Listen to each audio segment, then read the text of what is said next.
Dengan ini saya mohon izin untuk memindahkan ibu kota negara kita ke Pulau Kalimantan. Pemirsa, pemindahan ibu kota negara terus dikebut pemerintah dari Jakarta ke Nusantara. Pro kontra pun hadir di tengah perjalanan pemindahan ibu kota negara baru. Karena kayaknya Jakarta udah terlalu padat ya, udah terlalu banyak penduduknya gitu. Kalau di sana kan masih banyak yang bisa dibangun gitu. Gak sepakatnya mungkin karena pemindahan negara baru itu bisa mengurangi hutan di Indonesia. Karena itu di Kalimantan ya, karena kan Kalimantan adalah salah satunya paru-paru dunia.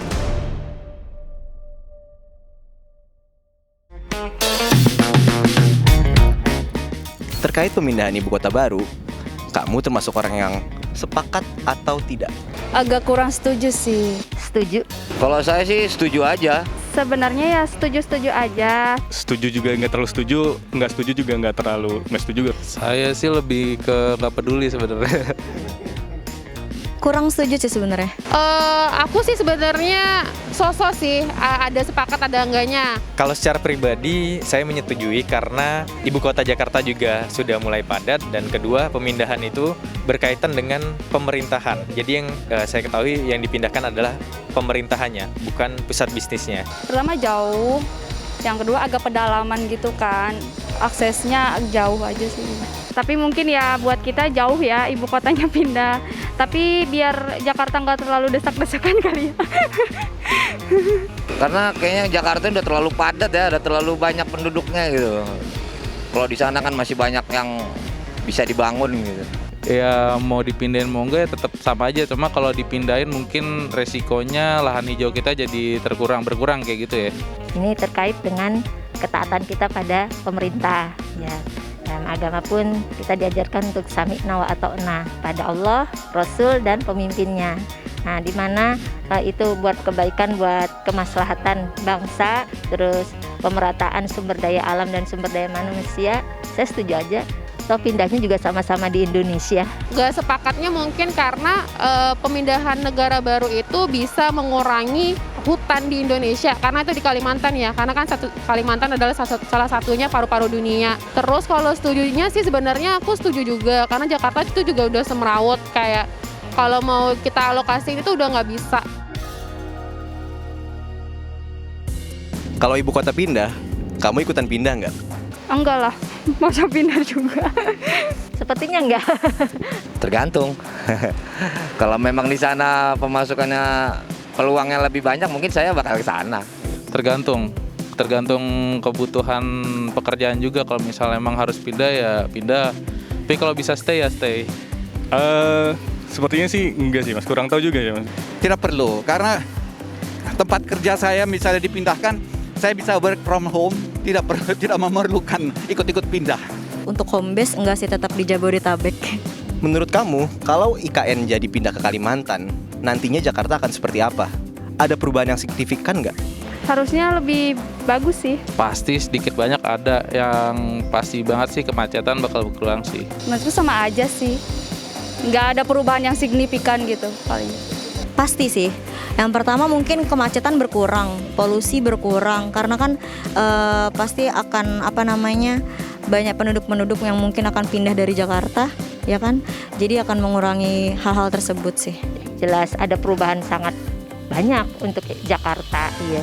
Kalau menurut aku sih nggak akan ada perubahan yang signifikan ya, karena misalnya contoh juga sih ke beberapa negara yang ibu kota juga pindah, kesibukan di ibu kota sebelumnya juga tetap sibuk, dan ibu kota baru juga tetap sibuk, jadi sama aja.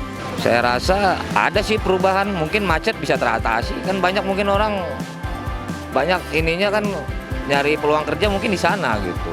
Jakarta mungkin tetap menjadi pusat bisnis, tetapi dari segi populasinya bisa jadi itu berkurang karena pemerintahan itu akan dipindah ke sana. Jadi para ASN terutama itu akan dipindahkan ke sana. Tingkat kemacetan pun juga semoga bisa berkurang seperti itu. Rancangan undang-undang terkait perpindahan ibu kota sudah disahkan. Tanggapan kamu gimana? Ya berarti kan otomatis kayak gitu dari negara juga udah sepakat ya untuk memindahkan hal tersebut. Ya walaupun saya pribadi nggak sepakat, tapi ya udah ikutin aja.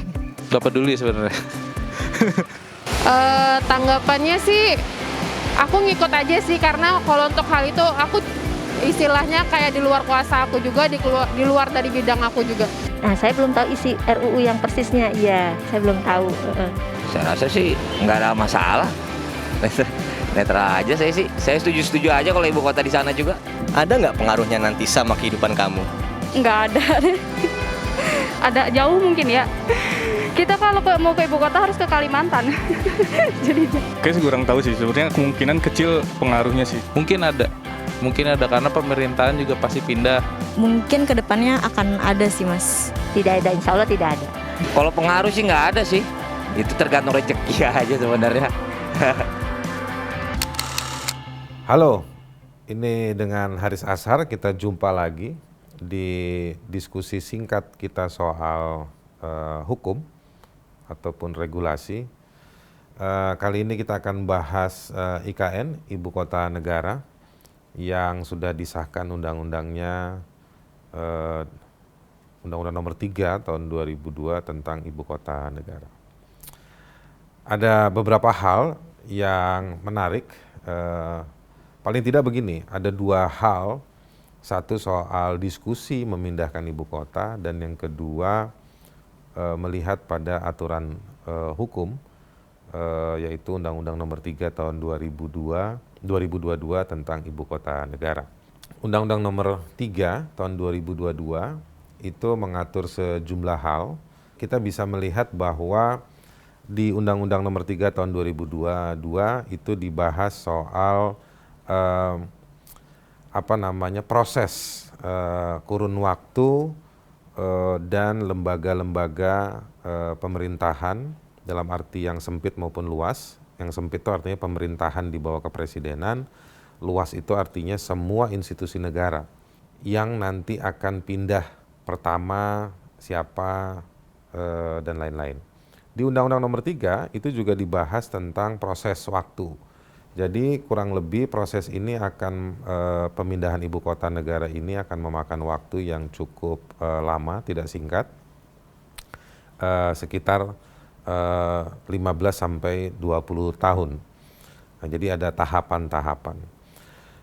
Jadi proses pemindahan satu. Di Undang-Undang Nomor 3 itu juga dibahas tentang struktur kekuasaan atau pengelola struktur pemerintahan yang mengelola ibu kota negara, yaitu kalau mungkin Anda baru-baru ini lihat pemberitaan bahwa Presiden melantik kepala otorita.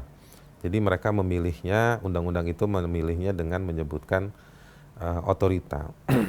Artinya otorita dia adalah penunjukan langsung dari Presiden. Jadi di daerah ibu kota negara itu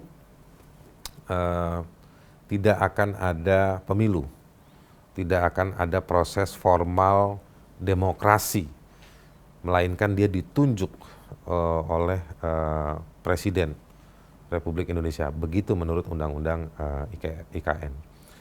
Lalu juga di Undang-Undang IKN diatur juga soal pembagian tata kelola wilayah dan tanah. Dan tentunya di Undang-Undang IKN dibahas juga beberapa hal terkait dengan ya persoalan-persoalan yang melengkapi dari proses pemindahan kekuasaan lokal, otorita tadi itu, dan juga soal tata kelola penguasaan atau penggunaan ruang. Beberapa hal tersebut misalnya disebutkan akan disusun dokumen kerja untuk proses pembangunan yang lebih detail. Itu disebutkan di sana. Yang kedua disebutkan juga akan dilakukan dengan satu pendekatan Green City atau Smart City. Catatan saya terhadap Undang-Undang Nomor 3 sekaligus untuk membahas poin pertama saya tadi itu bahwa ide memindahkan ibu kota, bahwa ibu kota negara kalau kita melihat pada beberapa pengalaman waktu dan pengalaman berbagai negara atau tempat, ibu kota negara itu adalah pusat pemerintahan. Pemerintahan adalah representasi dari rakyat, maka banyak tempat yang menciptakan banyak negara atau banyak situasi di masa lalu ibu kota negara itu alamiah tumbuh di tengah kehidupan warga. Misalnya di Inggris, London, dia adalah ibu kota negara, tempat bisnis, tapi disitulah dan dengan adanya ibu kota, London semakin hidup, ibu kota juga hidup di tempat bagaimana kehidupan itu tumbuh dan berkembang dan bahkan beradu. Itu artinya menandakan bahwa pemerintah hadir di sana untuk berinteraksi. Ada pengalaman-pengalaman juga memindahkan ibu kota seolah-olah memilih satu tempat baru karena ada kepenatan, susah bergerak dan lain-lain. Seperti yang dilakukan di Malaysia maupun di Burma. Tetapi nyaris tempat-tempat tersebut menjadi sepi dan hanya menjadi lokasi kerja semata. Jadi bukan menjadi tempat berinteraksinya pemerintah. Panajam Pasir sebagai tempat adalah tempat yang patut dibangun, tetapi bukan harus dilekatkan dengan program IKN. Ya kan? Karena ada banyak daerah-daerah lain yang juga harus dibangun seperti Panajam Pasir. Jadi apakah daerah-daerah lain juga harus menjadi ibu kota negara? Dan banyak hal yang bisa kita bahas. Waktu kita singkat, kita tidak bisa bahas semuanya. Akan tetapi saya mengajak Anda semua untuk melihat kembali Undang-Undang Nomor 3 Tahun 2022. Ada sejumlah hal yang harus dikritisi dan dipahami untuk kita bisa sama-sama mengerti. Mengerti itu artinya bukan harus setuju, tapi mengerti dalam artian bisa kita lihat apakah rencana pemindahan ibu kota ini benar atau tidak. Lalu bagaimana dengan Jakarta? Jakarta sudah punya identitas. Jakarta sudah punya logika kehidupannya. Tanpa pemerintah, Jakarta akan tetap hidup. Tapi Jakarta akan lebih rileks karena tidak akan diganggu lagi oleh pejabat-pejabat yang pamer sirine untuk motong jalan orang, ya kan? Kita sudah kepanasan, motor kita butut, tiba-tiba dipotong oleh sirine-sirine pejabat. Kita mungkin akan lebih rileks. Tapi itu tidak cukup jadi alasan untuk memindahkan ibu kota ke tempat lain. Apalagi Jakarta sudah dijadikan alat legitimasi bagi sejumlah orang untuk dapat proyek pembangunan. Kok tiba-tiba ditinggalkan? Ini menjadi pertanyaan. Akan ada banyak undang-undang yang harus dirubah ketika ibu kota dipindahkan. Ini juga akan Undang-Undang Nomor 3 Tahun 2022 juga akan menjadi alat legitimasi untuk sejumlah proyek pembangunan ibu kota negara yang kita tidak tahu siapa yang akan dapat proyek ibu kota negara. Jangan-jangan penundaan pilpres atau bahkan mendorong Jokowi untuk menjadi presiden ketiga kalinya dalam rangka ingin memastikan banyak orang yang berlindung di belakang Jokowi untuk memastikan mereka bisa dapat proyek pembangunan ibu kota negara.